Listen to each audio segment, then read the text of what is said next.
This is a video compilation of the Beulah Angola Trip 2021, organized by the Beulah Charity in collaboration with Nabi Mikhael Massa.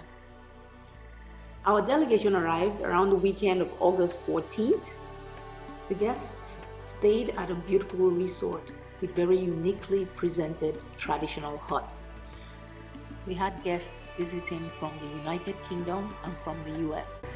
We started off in the city of LUANDA with a few days of sightseeing. They will start with the highest prices. With the highest price.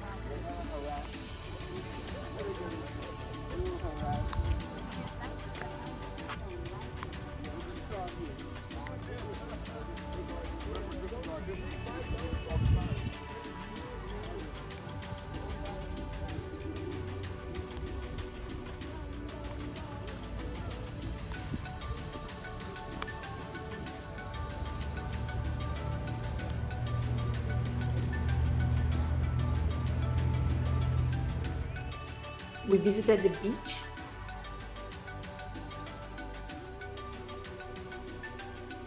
The restaurant food was simply amazing. They had some of the best grilled fish that I have ever tasted. It was very well seasoned and very well presented. We also visited the traditional medicine school and attended related events to traditional medicine. We visited the Tokoist Church Assembly and attended Sunday service. As you can see, the Holy Spirit was really moving among the congregation. We met some of the heads of the Tokoist Church and they welcomed our delegation to Angola. And then I'm going to show you the slave port. Awesome. We're going to come for you. Awesome. There, they are the islands over there. Okay. But this is for the next time. We order first our food, and until they're doing the food, during they're doing the food, we're going to move around. Okay. We visited the old slave quarters, which is now a museum. In the late 16th century, Luanda became a Portuguese colony and became one of the principal ports for the movement of slaves from the coast of West Central Africa over to the Americas. It was a very somber atmosphere.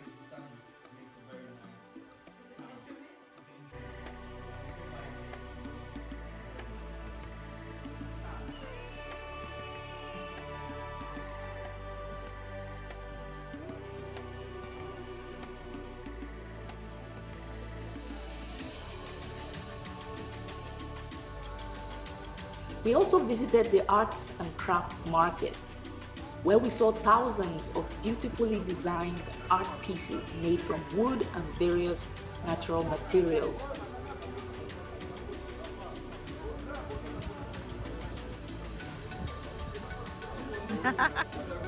Hi.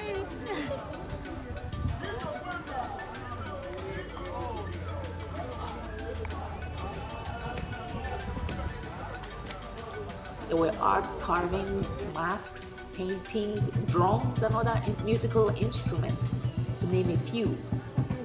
There was a stall that had thousands of masks. I've never seen so many masks in one place.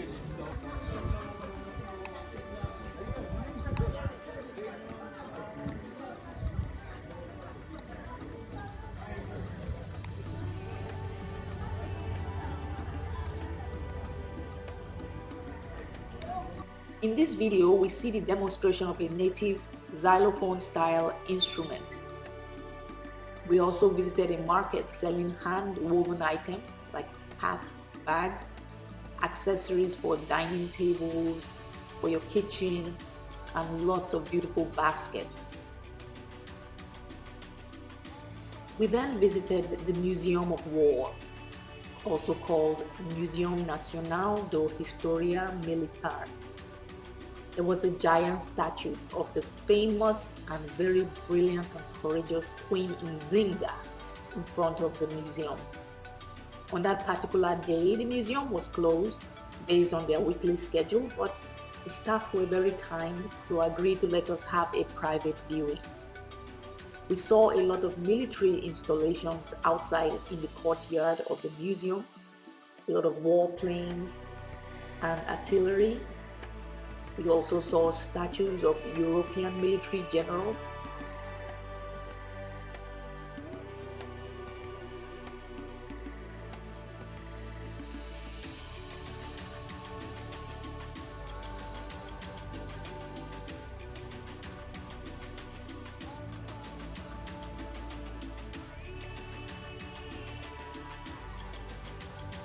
And many other historical items. Inside the building, there were a lot of art murals on the walls depicting native animals, images promoting white supremacist ideology.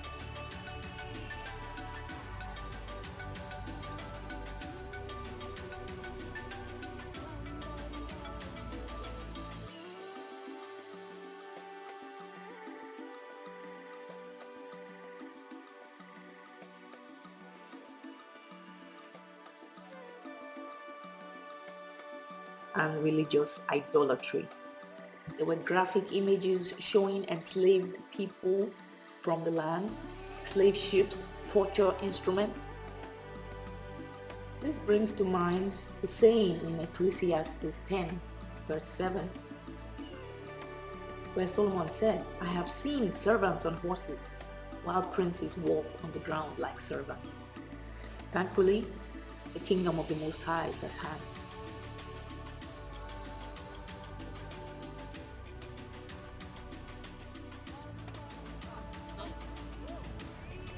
We took a boat ride to visit an island off the coast of Luanda. Okay, we are now driving to the MUSSULO Islands, and yeah, this is the Atlantic Ocean. This is where our forefathers went to slavery. Okay, and we are doing our best to catch some things.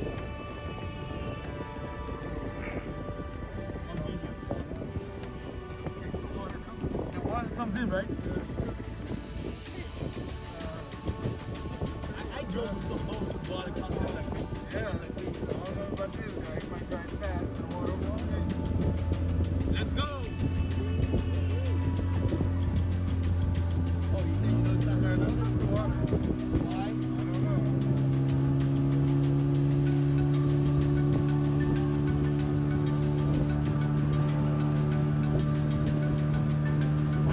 I'm not the front here, so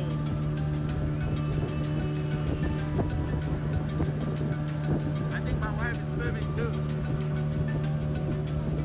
Oh no, it's just a cake. Not just a gift. And you wanted to stay? Yeah, I'm glad I did. Touched it. Oh yeah. Touched the water. That's what you're gonna get wet.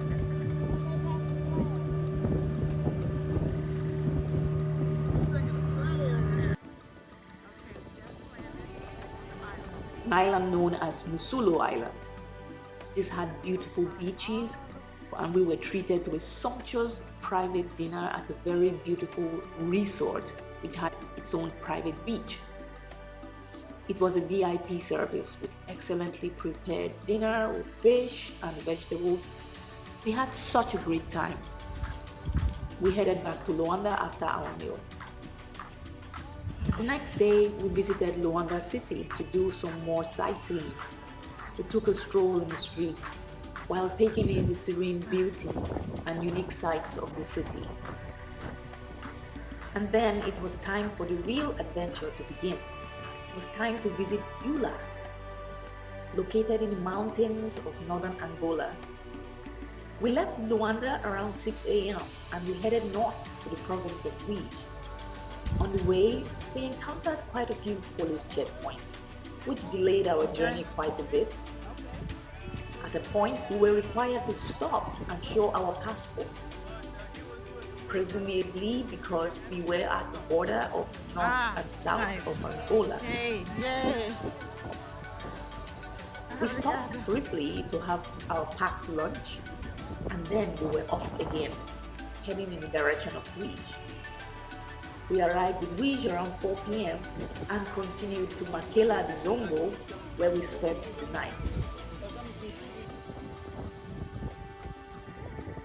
The next morning, we got prepared and changed to a different set of vehicles.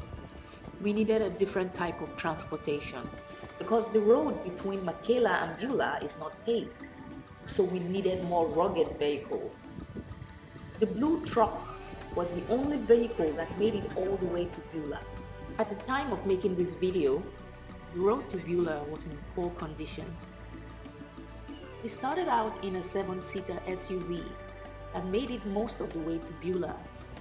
Despite being a 4-wheel drive vehicle, it got stuck in the sand a few times. Here, we got lodged in the sand near a small village, and the villagers were so kind and they helped to dig us out using shovels and tree branches. After thanking the villagers, we continued on our way. Because the condition of the road got progressively worse, we had to leave the SUV in a village a few kilometers from our final destination. Everyone got on the back of the large blue truck. It took us the whole day to get to Beulah. We finally arrived around 6 p.m. in the evening. Indeed, it was wonderful to finally arrive and to be in this blessed and magical place called Beulah. The village was called King Bungu. The villagers provided accommodation in a small house and provided new beds for us made out of bamboo. We attended a church service on Sunday. It was a joy to be among the villagers. They were very kind and very helpful. The language spoken is Congo. A few people spoke Lingala. Later on in the evening, we met an elder in the village who was very advanced in years. His age was estimated to be around 130 years old or more. He was alive before colonialism came to northern Angola. We spoke with him and he told us about a prophecy from a long time ago that he would receive people from the diaspora here in Beulah. We were totally off-grid in this place. There was no power supply. We used rechargeable lamps and a small generator was started up for our use once night fell. There were no mosquitoes in Beulah. What a welcome surprise. Whereas the experience with mosquitoes in LUANDA was a completely different story.